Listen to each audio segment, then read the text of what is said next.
আসসালামু আলাইকুম। আশা করি সবাই অনেক, অনেক ভালো আছেন।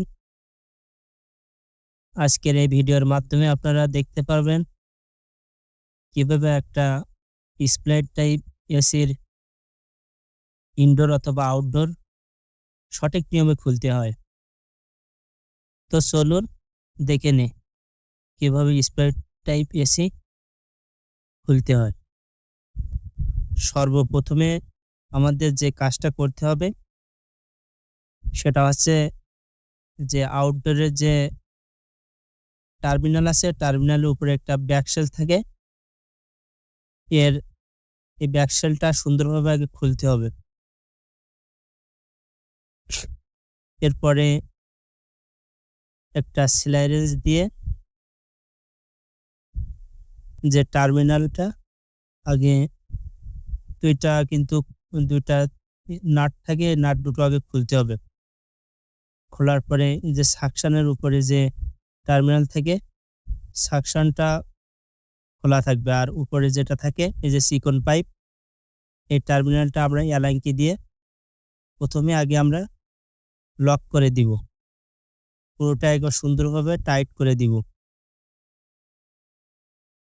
টাইট করে দেওয়ার পরে আমাদের যে কাজটা করতে হবে, সর্বপ্রথমে আমাদের এসিটা অন করতে হবে। এসিটা অন করার পরে সর্বনিম্ন ৩ থেকে ৪ মিনিট আমরা এসিটা চালিয়ে রাখবো। আর আরেকটা বিষয় বলে রাখি, এই যে সাকশনের লাইন ১ম এ একদম লক করে দিব। দিয়ে সামান্য একটু ঢিলা করে রেখে দিব। যাতে এসিটা আ যেই বন্ধ করব আমরা সঙ্গে, সঙ্গে এই সাকশনের লাইনটাও কিন্তু আপনার লক করে দিতে হবে। না হলে কিন্তু আপনার এই যে আউটডোরে যে গ্যাসটা আবার কিন্তু পুনরায় এই যে ইনডোরে আবার চলে যাবে।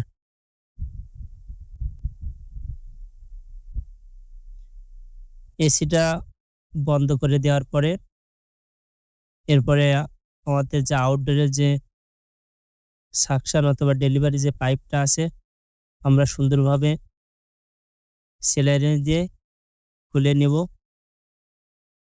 আর এটা কিন্তু খোলার সময় সাবধানতার সঙ্গে কাজ করতে হবে। না হলে কিন্তু এর যে কভার টিউব আছে, এটা কিন্তু আপনার নষ্ট হয়ে যাওয়ার সম্ভাবনা থাকে। পরবর্তীতে আবার কিন্তু ঠিক করা যাবে। কিন্তু আবার দেখা যায় আপনার পুনরায় কিন্তু ফ্লেয়ারিং করে এটা লাগাতে হবে।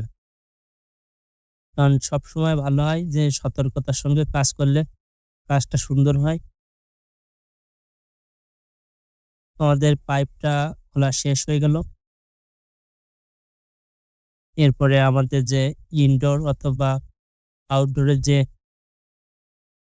সার্ভিসের যে তারটা আছে, এই তারটা কিন্তু সুন্দরভাবে খুলতে হবে। আর এর যে সার্ভিস লাইনের যে ওয়্যারটা আছে, অবশ্যই আপনার খোলার আগে যে প্লাগটা আছে একবার পুরোটা ডিসকানেক্ট করে দিবেন।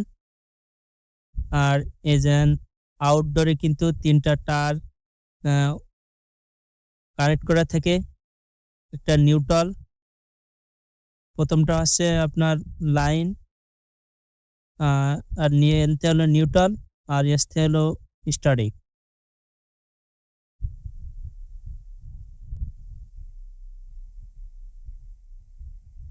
আউটডোরটা খুব সুন্দরভাবে খোলা শেষ হলো।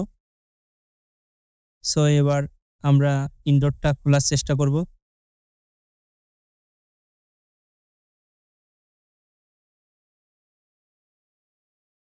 ইনডোরটা খোলার সময় অবশ্যই সাবধানতার সঙ্গে কাজটা করতে হবে।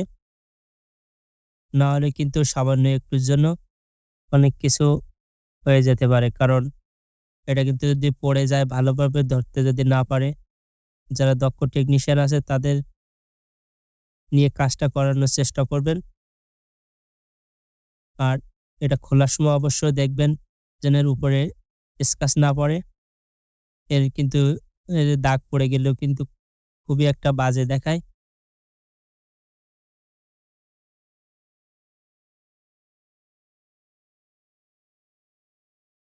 আর ইনডোর আউটডোরে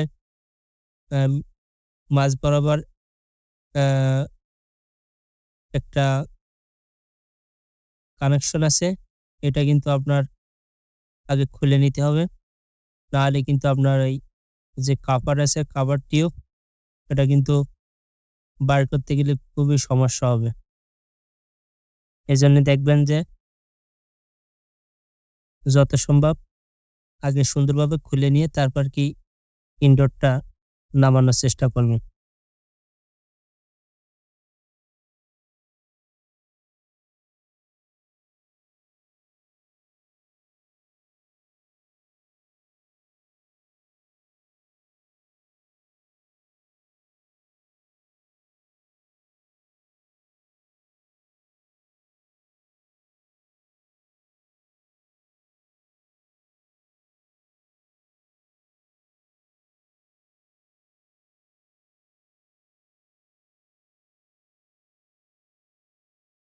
আলহামদুলিল্লাহ, খুব সুন্দরভাবে কাজটা সম্পন্ন করলাম।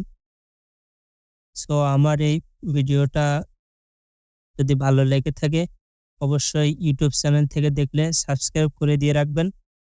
আর যদি ফেসবুক পেজ থেকে দেখে থাকেন তাহলে ফলো দিয়ে রাখুন, যাতে পরবর্তী ভিডিওটা আপনি আগে পেতে পারেন এবং ইলেকট্রনিক সম্পর্কে ধারণা পেতে পারেন। আল্লাহ হাফেজ, সবাই ভালো থাকবেন।